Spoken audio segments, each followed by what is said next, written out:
Welcome back to the podcast. Gabe, Yanez, and I, we are on for our weekly episode where we talk about all things fitness, family, but in particular, we're going to start this one off with a really good question that we got. And I'm curious what Gabe's, response is going to be. I think mine might be better, but we'll see. We'll see what he says. And the question is, if you could tell everyone in the world to start doing one thing that would change their lives to a healthier version, what was that one thing? What is that one thing, Gabe? If someone listening right now is going to share this podcast with a friend that they know has to be on the path, what is one thing that person can do to change their life? Well, no, I want to hear your answer first. Oh, well, okay. All right. Here it is. You ready? I think what it comes down to is training early and training hard. I think that above all else, if someone commits to getting up earlier than they normally get up, to prioritizing some form of movement and fitness, everything else is going to get better in their life. That's it, single-handedly. So if you wake up 30 minutes earlier and you do 45 burpees like we're doing with the challenge, great. If that's easy for you. So let me rephrase it. Waking up earlier than normal, doing something that's hard for you, that's the solution to everybody's problem. I can't disagree. I think that that's honestly the best answer. Before we hit record, I was giving you, I was like, everyone should count macros, but I was being facetious.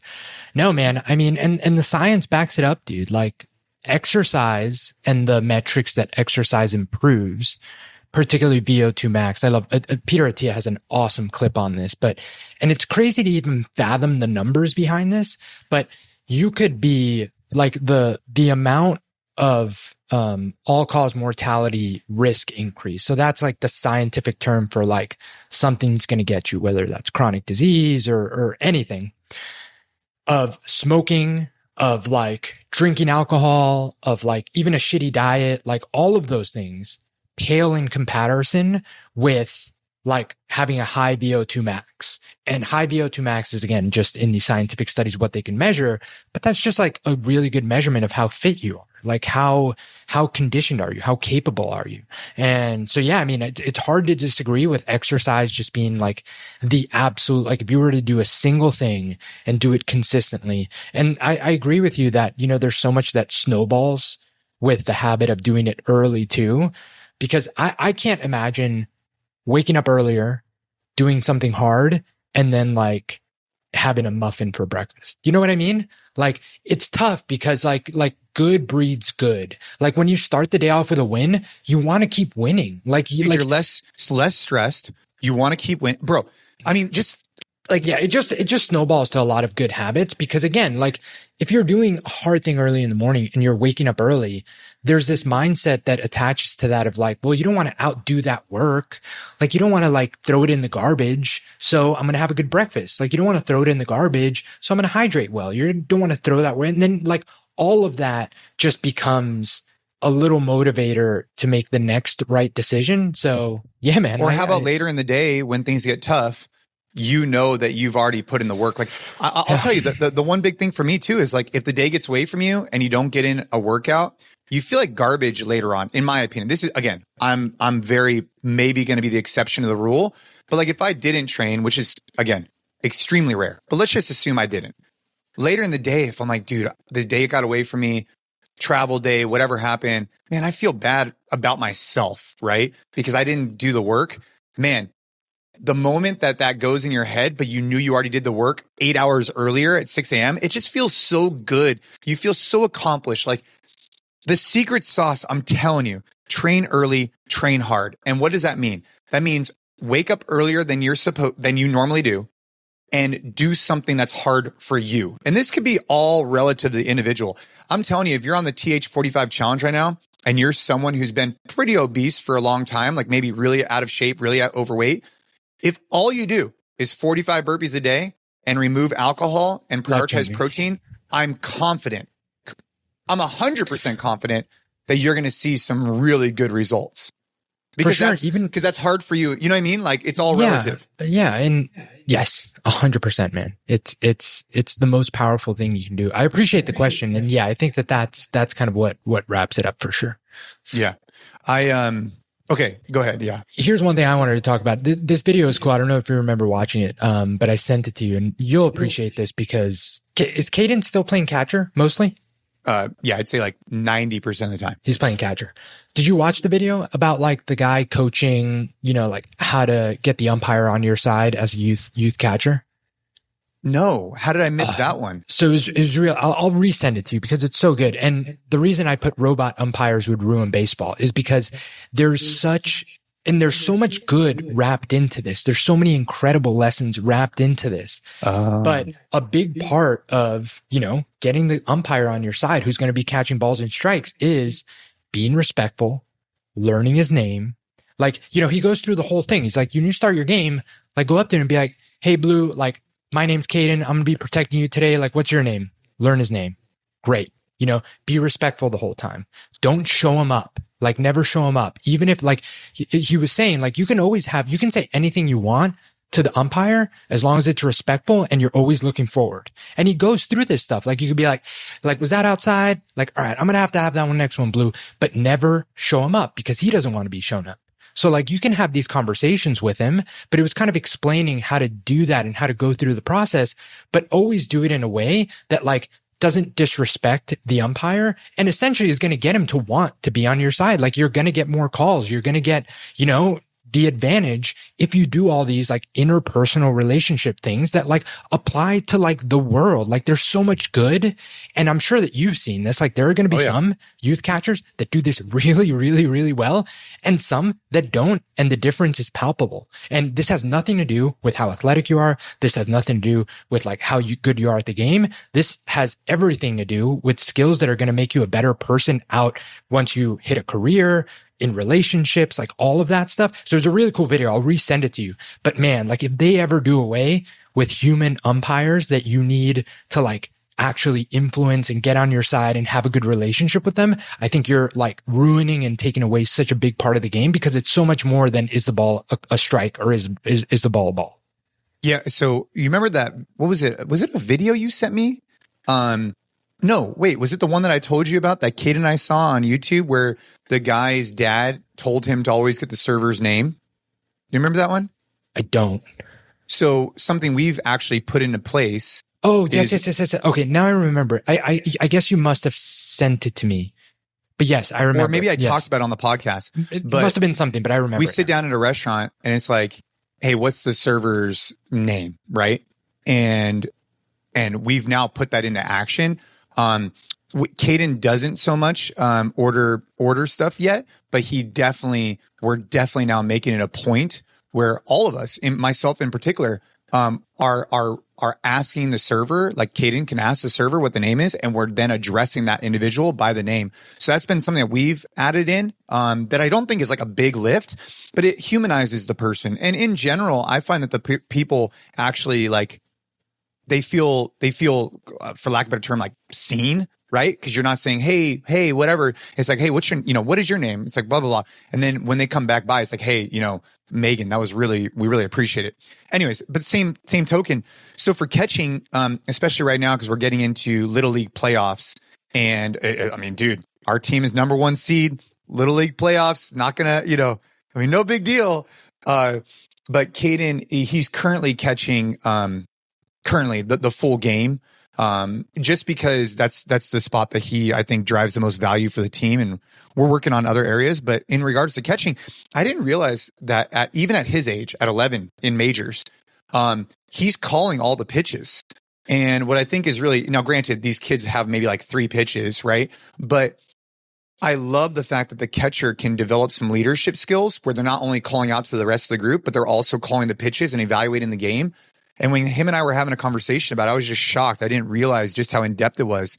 But adding this layer about the umpire, I think is genius. Because right now, what he's mainly trying to do is frame it, right? So if you frame it well, it could maybe get you a strike.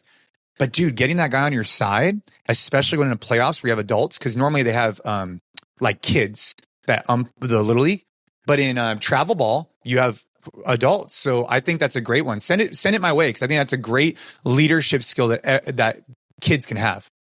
It's so good. And it goes through all the nuances of like when you catch a ball and he doesn't call a strike, like don't hold it for more than a 1 count, because then you're showing him up. right? Like you might want to do that, right? Like you might want to hold it there and be like, dude, come on, that was a strike. But like, you never want to make someone, even if they get the wrong call, like feel shitty. Like that's not going to make them like want to give you the next call. Like that's just going to embarrass them. Like it's all really simple, rudimentary stuff. And I mean, you know this, I love the game of baseball. I think the game of baseball is just so incredible. There's so many games within the game. Like and the more you like understand it and the more that you understand like all of those little nuances, honestly, the more beautiful it is. But yeah, I'm sure once we get Caden more into like tackle football and stuff, I might have like a different opinion here.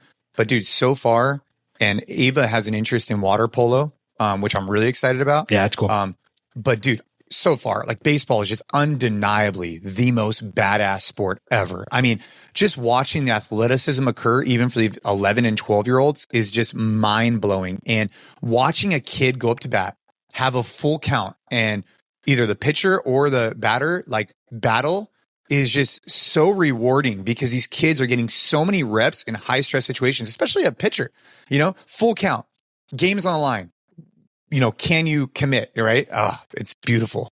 It's beautiful. Yeah, dude. It's awesome. And yeah, and I've gone back now and watched like YouTube videos of like some of the not super old school, but like a little bit younger, like people that I would watch when I was a kid, and understanding the kind of stuff that they were doing, like how they would set up a batter for their next at bat with what they showed them their first at bat and stuff. And it's just, dude, it's so incredible. Dude, and you see it. So yesterday I'm at practice. And before that, there was a game. That was a pretty big game, in terms of the standings. And so this kid's up to he's on the pitching. And so I'm with his uncle and we're just watching him pitch, and it's fastball. And so 2 strikes. I think at that point there was 1 ball. And he goes, what pitch do you think is going to come? 2 strikes back to back on a fastball. And the first pitch was a ball.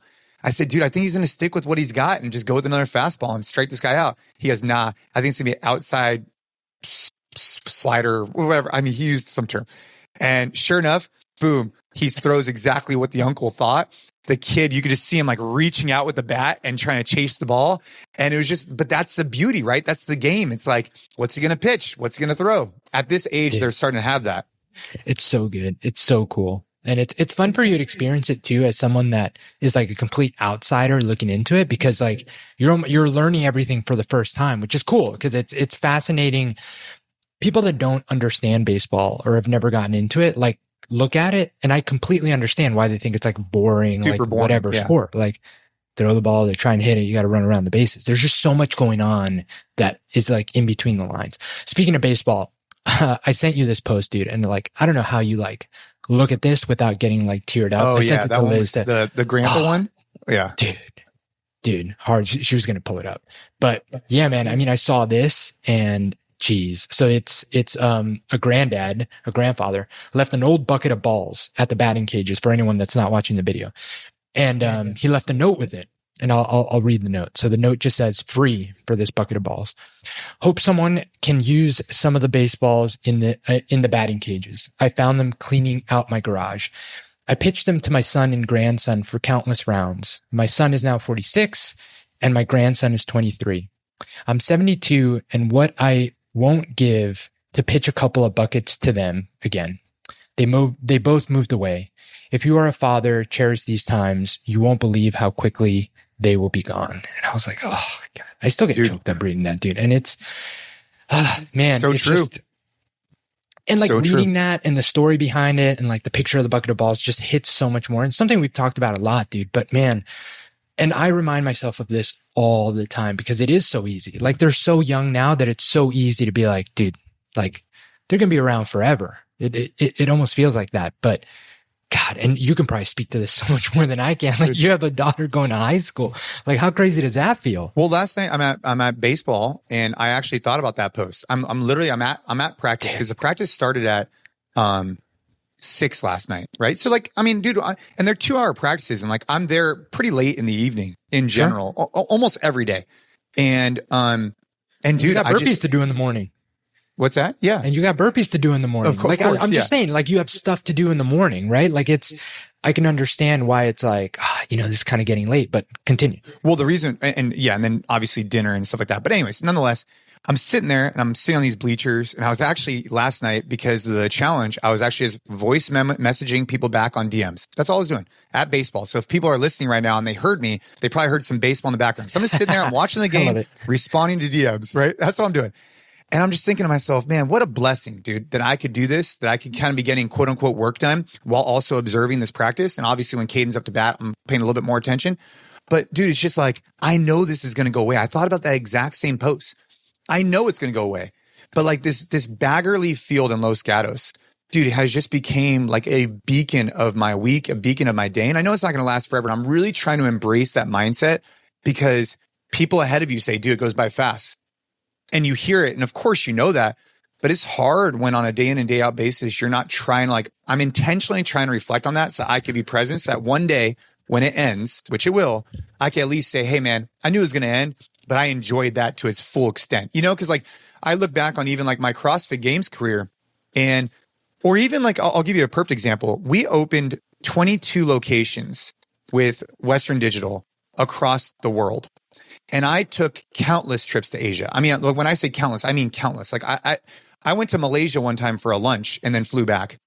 And looking back on that, I wish I had taken time just to spend an extra couple of hours or a day to embrace that experience and just be more present and mindful. But instead, I just went out there, tried to get work done, get back. And granted, I had a family and whatever.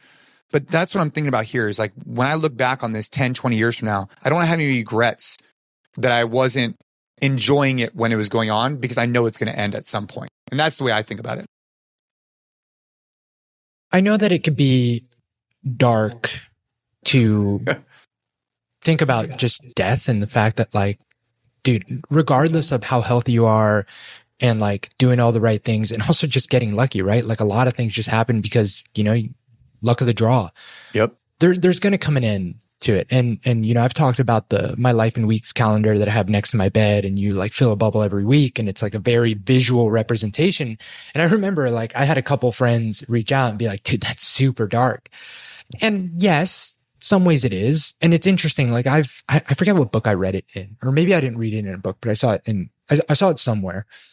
It's like a very unique thing about Western culture, that there's this taboo about talking about death, that there's this like, you know, you kind of don't bring it up. It's kind of like this very sad thing. So you don't talk about it. Like in other cultures, it's actually very much talked about. And it's like a regular part of like, you know, kids learn about it and all this because it's inevitable, right? Like it's one of the guarantees of life. Like it's coming.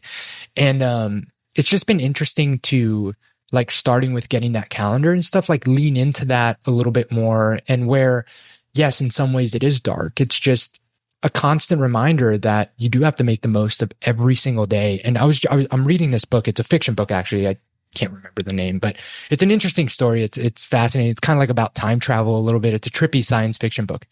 But this quote was from the book because one of the guys, the main guy in the story, goes back in time. And because he goes back in time, he knows when his mom is going to get a cancer diagnosis and how long she has.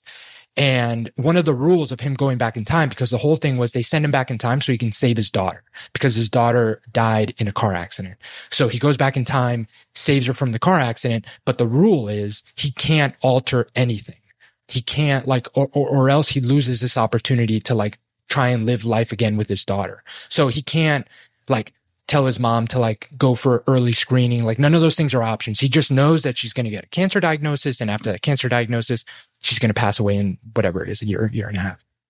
And in the story, he talks about how that would have been something that he expected was going to be very sad, but it actually was a gift in that he was so intentional to tell her that he loved her and really spend those last 2 years as much as possible with her. And one of the quotes from that chapter was, life is just a long goodbye to the people we love.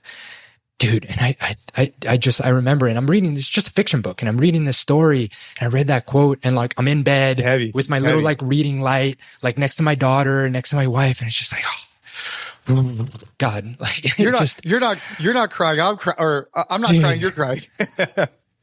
But at the same time, like it is, and the story and how he talks about like, you know, spending that time with his mom and being intentional, like it is very uplifting in many ways, just in that like, I really appreciate that reminder of, dude, I'm every single day that I'm here, with my family and they are healthy is just like it is just a blessing. No matter what happens, it is a blessing. And I'm hopeful that I get another one tomorrow. And that's kind of like all you should worry about now. Like make the most of today, be hopeful you have tomorrow. And like anything beyond that is just like pudding. But man, that quote, say it one more time. It's a long goodbye. Life is just a long goodbye to the people we love. Oh man. Yeah, man.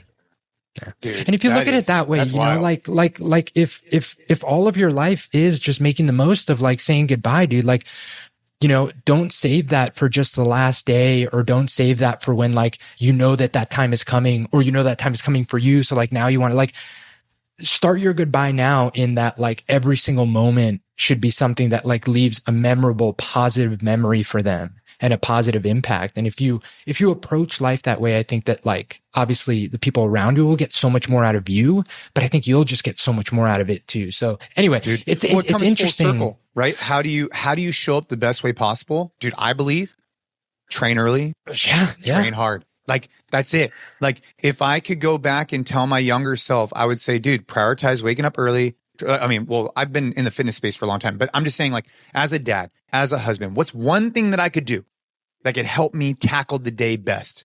Dude, I'm telling you, train early, train hard, and be consistent with that. Because what does that mean? That means you're not probably going to be up all night drinking. That means, dude, it just means so many different things. Train early, train hard, and everything else I feel like will come into place. Dude. And from like a very practical kind of advice that I learned from this, because it's one of the most meaningful like moments I've had with a book in a while. The reason I started reading it, and I literally just went on Amazon and was like, you know, top fiction books or whatever. Sometimes like I feel like I need a break from a lot of the like, you know, nonfiction, like self-help, mindset, like nutrition, like stuff that I genuinely enjoy because it's educational and I'm taking a lot of it. And it was just a good reminder for me that, you know, just a good story, like a good fiction book, just can make you think about things differently and really enjoy it and give you a little bit of a break from like, you know, the usual, maybe like heavier, denser stuff that I like to read. So anyway, I think there's a lot of value in just reading fiction every now and then. Dude, yeah, I like some of those fiction ones with like about like, you know, CIA agent, like, you know, whatever, like a Jason Bourne type thing. Well, dude, this is going to be a shorter episode today. I gotta jump on. I just want to say, for all of you guys who are part of this journey with us, we talk about this a lot on the podcast, but I cannot begin to explain in words my gratitude for you guys taking the time to listen to Gabe and I talk about things that are going on in our life, to listen to the other episodes, to join us in the Train Hard app. I cannot begin to express how grateful we are to have you with us. And if there's anything we could do for us to support you along your journey, dude, message us back on the newsletter. Go into the Train Hard app and hit up the community section. And Gabe, myself, and our team are there to support you. We're not just talking about it, we're backing it up. And if you're in the Bay Area, come by one of my men's club meetups and stay tuned for a lot of other meetups that we're going to be releasing. Gabe, we got to put those into some newsletters and stuff, but we're going to be doing those too, because I want to bring this group together. There's too much good not to do that ASAP. 100%. Yeah, man, I'm looking forward to it. Hopefully I'll be out for some of those as well. Let's do it. Well, all right. On that note, I hope you, your family are doing amazingly well. Kick ass today. Crush the rest of the week. And I can't wait to hear you guys back or see you guys back for another one of our episodes again next week, where we're bringing the heat. Let's go. Let's go.